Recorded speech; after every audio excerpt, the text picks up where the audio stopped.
dari pernyataan Prof. Ikrar Nusabakti yang menegaskan bahwa perlu 5 kali pemilu untuk memperbaiki kerusakan demokrasi akibat Jokowi, akibat keterlibatan Partai Coklat. Bagaimana demokrasi telah dikebiri, dimulai dengan intervensi Mahkamah Konstitusi yang telah melakukan berbagai upaya-upaya perubahan tentang syarat-syarat calon presiden dan calon wakil presiden. Apa yang disampaikan oleh PD Perjuangan ini terinspirasi dari pernyataan Prof. Ikrar Nusabakti yang menegaskan bahwa perlu 5 kali pemilu untuk memperbaiki kerusakan demokrasi akibat Jokowi, akibat keterlibatan Partai Coklat, akibat dijauhkan watak-watak demokrasi yang berkeadilan, yang mendasarkan hukum sebagai suatu kekuatan yang sangat penting di dalam menjaga tegaknya demokrasi itu sendiri. Karena itulah ketika fenomena parcok ini tidak kita persoalkan secara serius, maka tidak hanya 5 kali pemilu untuk menyelesaikan kerusakan demokrasi. Ini adalah pembunuhan masa depan dari Indonesia yang telah diperjuangkan lebih dari 6,7 juta jiwa rakyat Indonesia yang mendambakan kemerdekaan. Suara rakyat adalah suara Tuhan. Karena itulah dengan mengingat pentingnya demokrasi yang berkeadilan agar watak pemerintahan bisa mewujudkan cita-cita bangsa tersebut, partai terus-menerus melakukan evaluasi terhadap disiplin partai.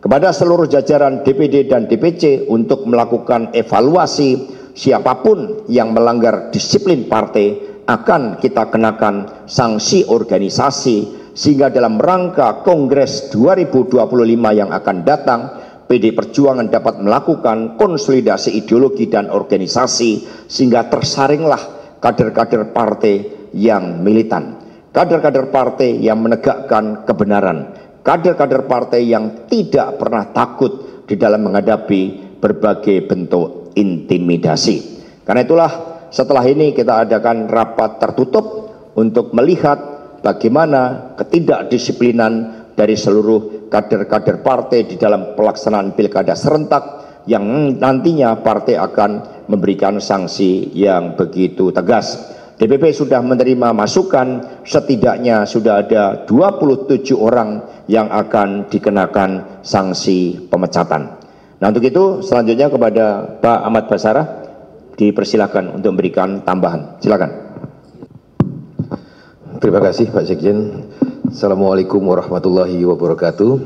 Salam sejahtera bagi kita semua. Shalom, Om Swastiastu, Namo Buddhaya, salam kebajikan. Selalu setia mendampingi acara-acara partai, terutama dalam kaitannya melaksanakan tugas partai politik yang dijamin undang-undang untuk melakukan satu kritik dan kontrol sosial pada perjalanan kehidupan berbangsa dan bernegara. Saya melengkapi apa yang sudah disampaikan oleh Pak Sekjen tadi, bahwa kemerdekaan bangsa Indonesia itu bukanlah sesuatu yang tiba-tiba jatuh dari langit, tapi ia merupakan kristalisasi perjuangan segenap rakyat Indonesia dari berbagai macam suku, agama, etnis, dan lain sebagainya untuk merebut kemerdekaan dari tangan berbagai macam kekuatan negara-negara kolonialisme yang pernah menjajah di bangsa Indonesia. Oleh karena itu, para the founding fathers dan the founding mothers kita atau para pendiri bangsa kita setelah merebut kemerdekaan bangsa Indonesia, mereka sepakat bahwa bangsa Indonesia yang ditakdirkan Tuhan Yang Maha Esa ini menjadi bangsa yang majemuk, baik dari segi suku, agama, etnis, bahasa, dan lain sebagainya, harus diikat oleh suatu aturan main berorganisasi yang menjadi kontrak sosial atau kontrak sosial bangsa Indonesia. Itulah yang menjadi kesepakatan bangsa Indonesia dengan membentuk dasar negara Pancasila dan kemudian Undang-Undang Dasar tahun 1945 yang sekarang namanya menjadi Undang-Undang Dasar Negara Republik Indonesia tahun 1945. Di sanalah hak dan kewajiban warga negara diatur. Di sanalah hak negara diberikan kewenangannya, diberikan kekuasaannya, diberikan berbagai privilege untuk mengatur rakyatnya. Tetapi sebaliknya, rakyat Indonesia juga diberikan wewenang penuh oleh konstitusi kita dengan term kedaulatan rakyat untuk melakukan kontrol terhadap jalannya kekuasaan negara. Nah, dalam konteks konferensi pers hari ini, yaitu Pilkada serentak 2024 dan menegakkan disiplin partai, saya menganggap apa yang dijelaskan oleh Pak Sekjen tadi adalah kalau kita bicara dalam konteks negara, maka disiplin yang harus kita tegakkan sebagai warga negara adalah disiplin terhadap ideologi bangsa, Pancasila, dan disiplin terhadap rule of game berbangsa dan bernegara kita yang hukum dasarnya dituangkan dalam Undang-Undang Dasar Negara Republik Indonesia tahun 1945. Kalau di antara warga negara Indonesia yang tidak disiplin lagi menerima anggaran dasar, anggaran rumah tangga bernegara, maka negara itu akan kehilangan konsistensinya. Jadi pada konteks ADART ini saya menyebut Undang-Undang Dasar 45 itu adalah ADART-nya kita bernegara. Jadi negara punya ADART sebagai organisasi di tingkat negara Indonesia, di tingkat internasional berkumpulnya berbagai organisasi dunia seperti PBB, kemudian IMF dan lain-lain sebagainya, juga memiliki anggaran dasar dan anggaran rumah tangga sendiri. Di PBB kita punya piagam PBB dan lain sebagainya. Sama halnya ketika kami berpartai, kami juga punya ADART yang menjadi kitab sucinya kami berpartai. Undang-Undang Dasar 45 kitab sucinya kita berbangsa dan bernegara. Maka kalau ada di antara kita yang tidak disiplin terhadap anggaran dan anggaran rumah tangga organisasi kita masing-masing, maka organisasi itu tentu akan terancam eksistensinya.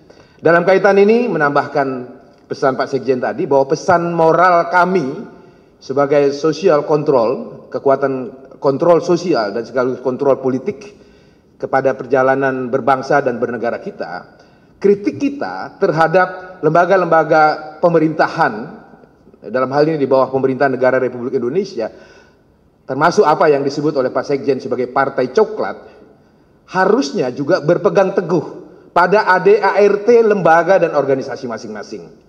Kepolisian Negara Republik Indonesia punya ADART yang namanya Undang-Undang Kepolisian Republik Indonesia. Tentara Nasional Indonesia punya Undang-Undang TNI, Undang-Undang 34 tahun 2004, Undang-Undang Polri, Undang-Undang nomor 2 tahun 2002. Aparatur sipil negara punya undang-undang, yaitu Undang-Undang Aparatur Sipil Negara. Teman-teman pers dalam menjalankan tugasnya juga punya undang-undang. Ada undang-undang pers, juga ada kode etik jurnalistik. Nah, kalau kita semua di dalam berbangsa, bernegara, termasuk bermasyarakat, kita berpegang teguh pada ADART, etika di atasnya, saya yakin keberlangsungan kehidupan berbangsa dan bernegara kita ini akan berjalan sesuai dengan maksud para pendiri bangsa yang telah memproklamirkan kemerdekaan bangsa Indonesia hingga tahun ini kita memasuki usia 79 tahun kemerdekaan bangsa Indonesia. Jadi kalau kami terus melakukan kritik terhadap institusi-institusi yang kami nilai tidak melaksanakan ADART-nya dengan penuh disiplin, itu adalah bagian dari kecintaan kami kepada keberlangsungan bangsa dan negara ini, juga kerasa cinta kami kepada institusi-institusi negara yang di belakang institusi tersebut menyandang predikat Republik Indonesia. Polri, Kepolisian Republik Indonesia. Ada kata Indonesia di belakang. Dan itu mengikat kita untuk memiliki, mencintai, dan ingin menjaga semua institusi-institusi apalagi yang menyandang predikat Republik Indonesia itu untuk berjalan, bekerja sesuai dengan rule of game-nya. Apa yang disebut sebagai ADART partai. Ke dalam, tentu kita juga terus melakukan evaluasi secara internal untuk melakukan penilaian terhadap seluruh kader-kader partai kita yang di dalam proses pileg, pilpres, dan termasuk pilkada kemarin ya, tidak melaksanakan disiplin partai dengan penuh tanggung jawab. Organisasi partai kami sudah berjalan cukup lama dan segala aturan main yang telah kita sepakati juga telah bersifat baku, maka tentu kami akan melaksanakan aturan main itu sesuai dengan kesepakatan-kesepakatan yang telah kita buat di dalam aturan internal partai. Saya kira demikian Pak Sekjen, tambahan dari saya. Terima kasih. Wassalamualaikum warahmatullahi wabarakatuh. Kan Bung Roni. Polri saat ini memang sedang berkembang di dalam diskusi di tengah masyarakat, dan menurut kami adalah ini merupakan diskusi yang panjang. Apa yang terjadi saat ini di Polri ini merupakan kejadian yang rentetannya sudah panjang. Dalam catatan kami, bahwa kami mendengar dari YLBHI ada 94 kasus korban kekerasan oleh Polri. Kalau kita berbicara di Komnas HAM, banyak sekali kasus pelanggaran HAM yang dilakukan Polri. Maka pada saat hari-hari ini terjadi diskusi terkait dengan institusi Polri di bawah Kemendagri.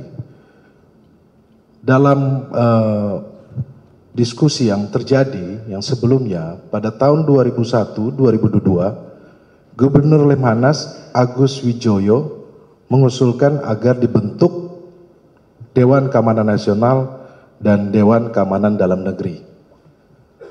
Bahwa diskusi ini artinya apa? Diskusi ini sudah panjang, kawan-kawan. Maka kita sampaikan kepada publik agar ini menjadi wacana yang muncul dan menjadi diskusi, dan jangan langsung wacana ini yang disampaikan kritik terhadap Polri langsung semuanya mendadak menolak. Tentunya ini tidak baik di dalam iklim demokrasi yang sedang kita bangun di Indonesia. Hal tersebut autokritik dari publik kepada kepolisian yang memuncak adalah di pilkada. Sehingga muncul yang namanya Partai Coklat. Kami dari PD Perjuangan mencatat ada keterlibatan anggota kepolisian yang ada di Jawa Tengah, yang ada di Sulawesi Utara, yang ada di Papua Pegunungan, dan yang ada di Sumut, di beberapa daerah lainnya. Tentunya hal-hal ini kami dari tim hukum, kami mempersiapkan saksi, bukti, dan kami sudah menyusun semua keterangan-keterangan yang ada. Kepentingan kami adalah untuk nanti pembuktian di Mahkamah Konstitusi.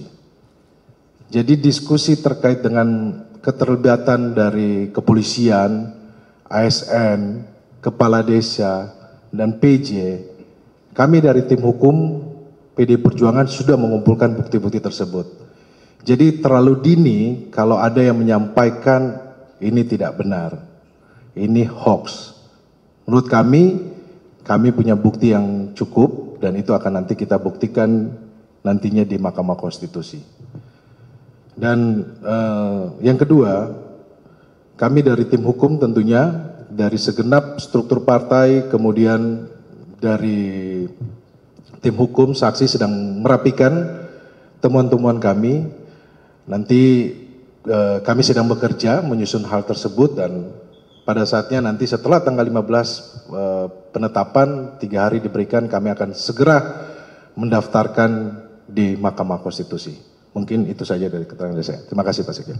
Baik, terima kasih. Jadi kami perpaduan dari Badan Bantuan Hukum Advokasi Rakyat PD Perjuangan, dan juga dengan melibatkan tokoh-tokoh pro demokrasi dan juga beberapa penasihat hukum yang kredibel, memiliki reputasi untuk mempersoalkan ya berbagai anomali demokrasi yang terjadi, baik itu di Banten, di Sumatera Utara, Jawa Tengah, maupun juga beberapa di wilayah lainnya seperti Sulawesi Utara, di mana penggunaan parcok itu memang sangat masif, bahkan sampai masuk ke tempat-tempat gereja. Memang banyak yang pada awalnya dirancang tanpa bukti. Perintah-perintah diberikan secara tertutup, penggunaan instrumen parcok dilakukan secara tertutup, tetapi kami mengucapkan terima kasih karena di tengah-tengah berbagai intimidasi banyak yang kemudian menyatakan berani untuk melakukan perlawanan. Kami memberikan apresiasi karena banyak yang terinspirasi dengan saudara Endah di Kabupaten Gunung Kidul ketika yang bersangkutan berani melawan arogansi dari aparatur negara yang digunakan pada saat Pilpres ternyata kemudian rakyat bersimpati dan yang bersangkutan akhirnya terpilih sebagai Bupati Kulon Progo, Bupati Gunung Kidul.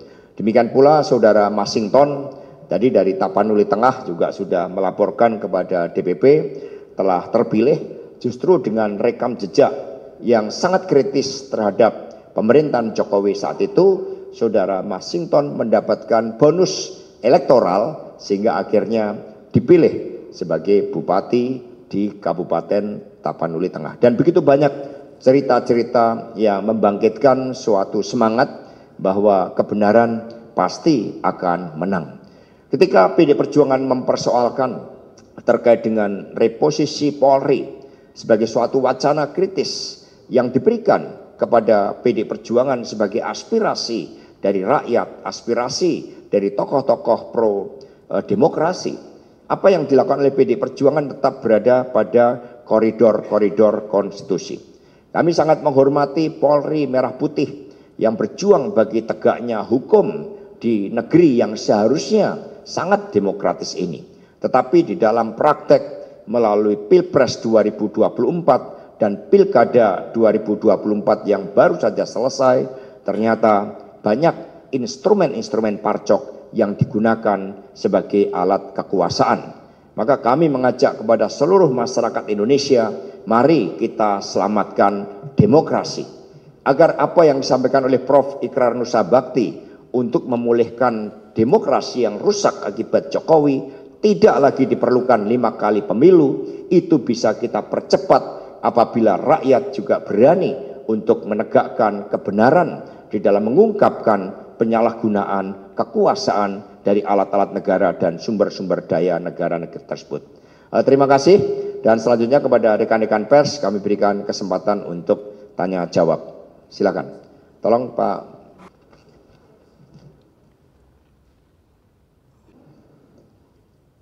Cek. Oke, Mas Bas, saya Putu dari Kompas TV. Dari tadi kan berkali-kali nama Jokowi ini disebut lantang, baik itu Mas Hasto ataupun juga Mas Bas. Terima kasih. Baik, terima kasih. Jadi ketika Saudara Gibran dan Bobi dicalonkan oleh partai politik lain, dan kemudian itu juga di-endorse oleh Bapak Jokowi, apalagi melalui suatu proses mencederai konstitusi dan demokrasi itu, terbukti dengan pelanggaran etik yang sangat berat terhadap Saudara Anwar Usman. Maka pada saat itu juga ketika konstitusi saja dikebiri, maka otomatis status seluruh kelekatan keanggotaan yang berkaitan dengan PDI Perjuangan sudah dinyatakan berakhir. Mengapa? Karena PDI Perjuangan digerakkan oleh suatu cita-cita. Dan itu dibuktikan dengan pengiriman surat dari DPC Kota Surakarta, tempat KTA Mas Gibran berasal, yang memberitahukan bahwa berdasarkan undang-undang partai politik dan ADART partai, keanggotaannya secara otomatis berhenti.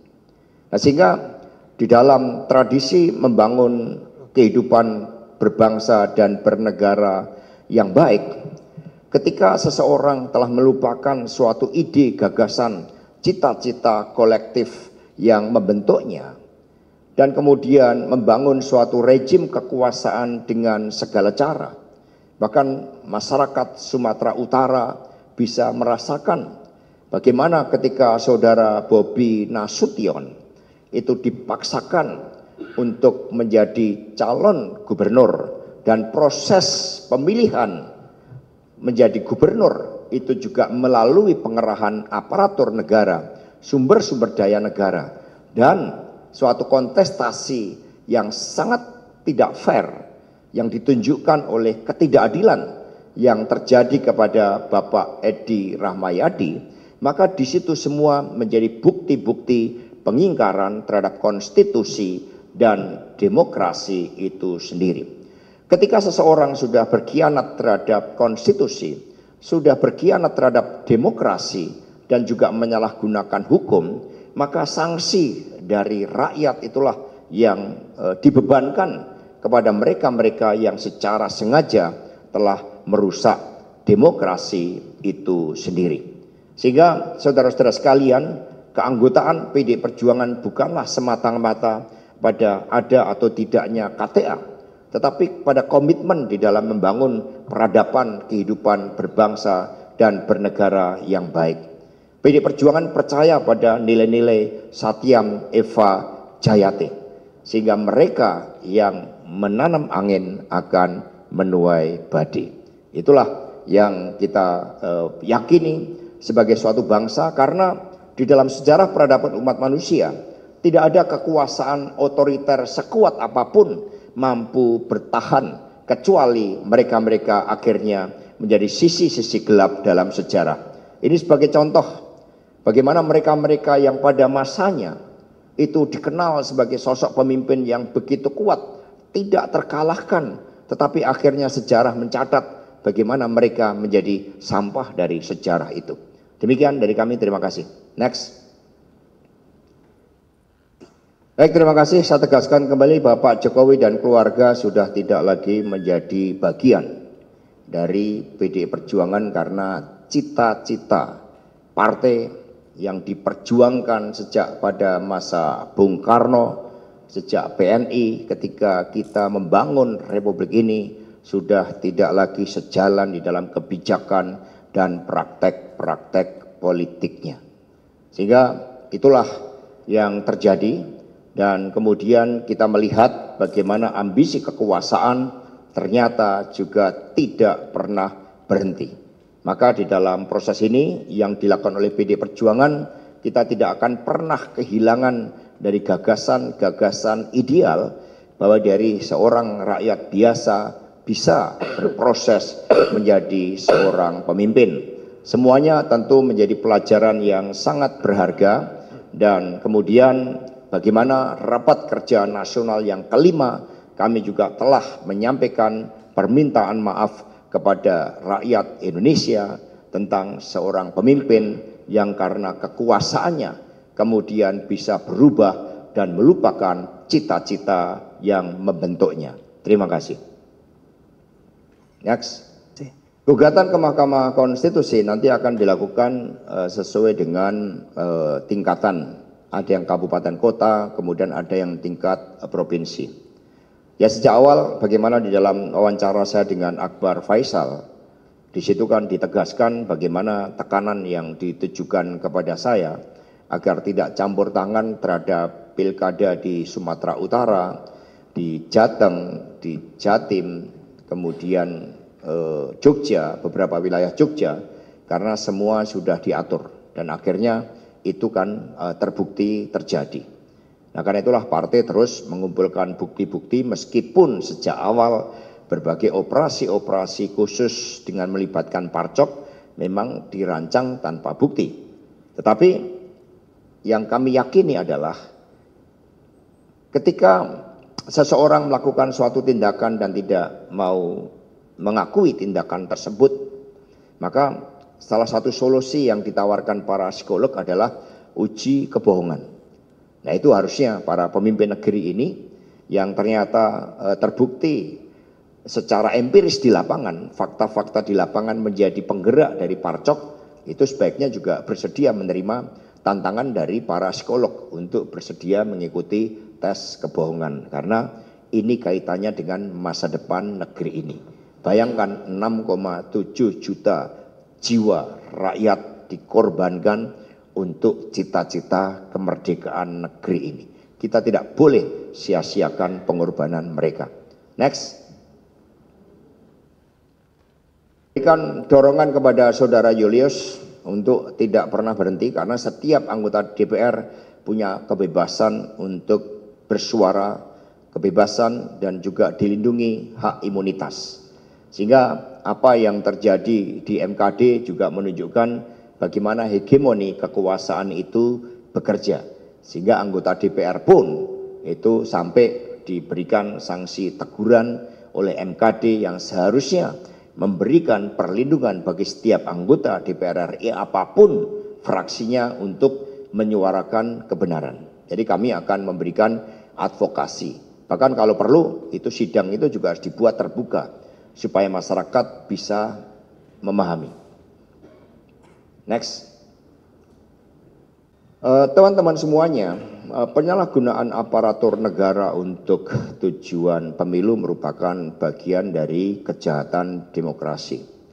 Itu merupakan bagian dari pelanggaran HAM terhadap hak konstitusi warga negara untuk memilih secara bebas, secara berdaulat, secara merdeka. Karena itulah, karena ketentuannya juga berkaitan dengan HAM, hal tersebut tidak mengenal kadaluarsa. Nah, karena itulah saat ini yang kami syukuri kesadaran masyarakat sipil itu semakin kuat. Kesadaran rakyat untuk melakukan koreksi itu juga semakin kuat. Itu bisa terlihat misalnya dengan kasus penembakan Gama yang mula-mula mau mencoba ditutupi dengan memasukkan skenario terjadi tawuran, ternyata masyarakat kemudian bergerak melakukan perlawanan. Terhadap apa yang terjadi di Semarang, partai juga bersikap proaktif akan melakukan advokasi karena tidak ada satupun dari aparatur negara termasuk aparatur kepolisian yang boleh mematikan jiwa rakyatnya sendiri. Karena itulah itu tidak bisa diselesaikan hanya dengan permohonan maaf. Maka pada kesempatan ini kami menghimbau agar seluruh jajaran kepolisian negara Republik Indonesia dapat mengobarkan semangat merah putih di dalam menghadirkan keadilan, ketentraman, dan ketertiban hukum di tengah masyarakat. Terhadap adanya oknum-oknum Polri yang justru melindungi berbagai tindakan-tindakan kriminal, tindakan-tindakan korupsi, termasuk judi online, tambang ilegal, dan berbagai kejahatan-kejahatan keuangan lainnya harus kita hadapi secara bersama-sama sebagai suatu bentuk koreksi dari rakyat dan sekaligus kita memberikan dukungan moral kepada Komisi 3 DPR RI. Next. Cukup? Satu lagi, silakan. Kan ya tanggal 17 Desember ya bersama-sama. Sekaligus, jadi nanti dalam upacara partai kita akan umumkan sehingga ada protokol partai supaya proses penegakan disiplin itu betul-betul nanti menjadi kesadaran bagi seluruh kader-kader partai, karena ketika kita masuk di dalam suatu partai politik kita meluruhkan diri pada suatu kepentingan partai yang lebih besar, yaitu untuk rakyat, bangsa, dan negara. Dan mengakhiri konferensi pers ini kami sekali lagi mengucapkan terima kasih kepada seluruh rakyat Indonesia, seluruh masyarakat sipil, perguruan tinggi, para lawyer yang menyatakan dukungannya kepada kami, juga kepada rekan-rekan pers. Mari kita bangun Indonesia Raya, jangan korbankan pengorbanan dari jiwa raga lebih dari 6,7 juta rakyat Indonesia demi kemerdekaan Indonesia kita. Terima kasih. Wassalamualaikum warahmatullahi wabarakatuh. Om Santi Santi Santi Om. Rahayu Merdeka. Terima kasih.